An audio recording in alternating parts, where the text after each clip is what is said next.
Hey guys, साधना सीख सकते हो आप मुझसे जुड़ के।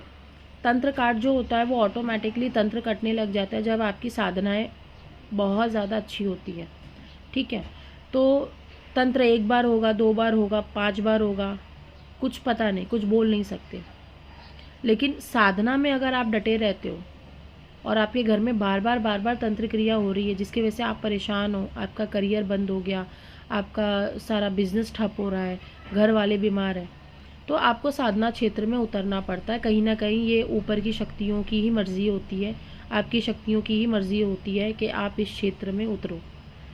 तो मेरे से जुड़ करके जो लोग बोलते हैं काउंसलिंग में क्या होता है, क्लासेस में क्या होता है, तो मैं उनके हिसाब से पहले मैं उनकी एनर्जी चेक करके माँ से पूछ के ये बताना शुरू करती हूँ कि आपको क्या चीज़ें सूट करेंगी और किस लेवल तक आप कर सकते हो। ठीक है, अब आपके घर में हो रही है तंत्र क्रिया और आप कर रहे हो ओम नमः शिवाय का जाप, तो वो ओम नमः शिवाय आपको संभाल के रख सकते हैं, वो जाप आपको संभाल सकता है, लेकिन वो तंत्र क्रिया काट नहीं सकता। उसके लिए उग्र चीज़ें होती हैं, काट होते हैं, क्रियाएं होती हैं, चीज़ें होती हैं उसकी। तो मैं बेसिकली ना इंसान को बनाने का सोचती हूँ, ऐसा नहीं करना चाहती कि आप बार बार मेरे पास आओ, क्योंकि ना मेरे पास इतना समय है, ना आपके पास इतना समय है, ना आपके पास उतने पैसे हैं, ना आपके पास कोई इतना चारा है।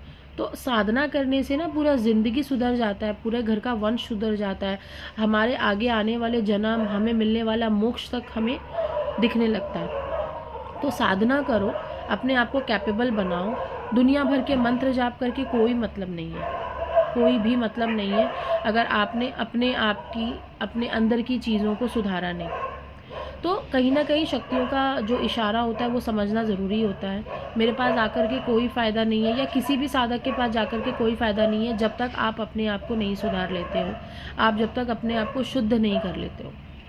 ठीक है, क्योंकि एक बार आप जाओगे तंत्र कटवाओगे, 2 बार जाओगे कटवाओगे, 3 बार कटवाओगे, चौथी बार तो वो साधक हाथ ऊपर कर देगा, भाई मैं नहीं काट सकता, तेरे ऊपर जो है पीछे पड़ा है और तुम मेरे पास बार बार आता है, तो मेरे ऊपर भी चीज़ें होती हैं। तो इससे अच्छा है आप सीखोगे तो घर परिवार को सिखा सकोगे, घर परिवार को प्रोटेक्ट भी कर सकोगे, है ना, कुछ बन सकोगे लाइफ में।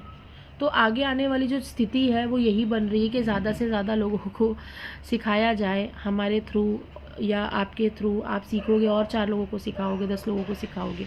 तो ये चीज़ें कहीं ना कहीं यूनिवर्स चाहता है, क्योंकि आगे आने वाली जो चीज़ें हैं 10 साल में नेगेटिव एनर्जीज़ बहुत ज़्यादा पीक पे होगी, बहुत ज़्यादा पीक।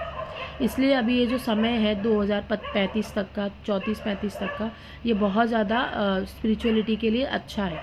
ठीक है,